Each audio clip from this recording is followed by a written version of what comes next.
Istí žabí filozofi chcú spoznať najvyššiu dušu prostredníctvom filozofie a mentálnej špekulácie. A keď oddaní, ktorí majú určité poznanie o najvyššom pánovi, priznávajú, že sláva pána je nezmerateľná a nepredstaviteľná, žabí filozofi ich za to nepriateľsky kritizujú.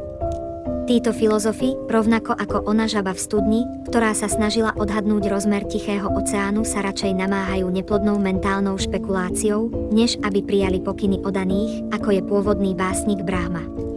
Pán Brahma podstúpil prísnu meditáciu trvajúcu 1000 nebeských rokov, ale nakoniec povedal, že sláva pána je nepredstaviteľná. Čo teda môžu žabí filozofi očakávať od svojich mentálnych špekulácií?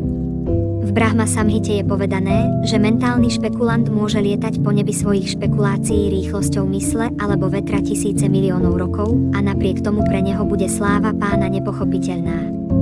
Oddaní však takýmto márnym pátraním po vedomostiach o najvyššom nestrácajú čas, ale pokorne počúvajú o sláve pána od pravých oddaných a tak transcendentálne vychutnávajú proces počúvania a ospevovania.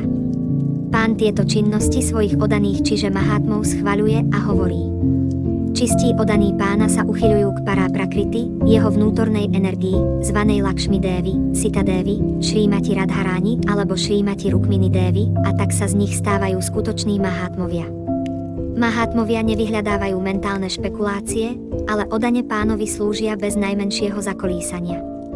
Oddaná služba začína počúvaním a rozprávaním o pánových činnostiach.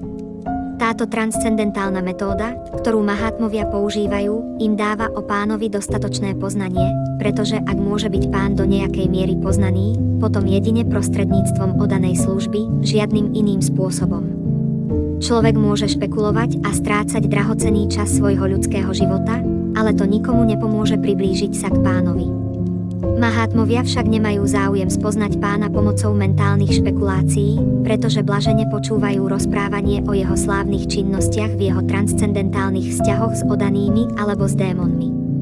Oddaní sa tešia z oboch a sú šťastní v tomto aj v ďalších životoch.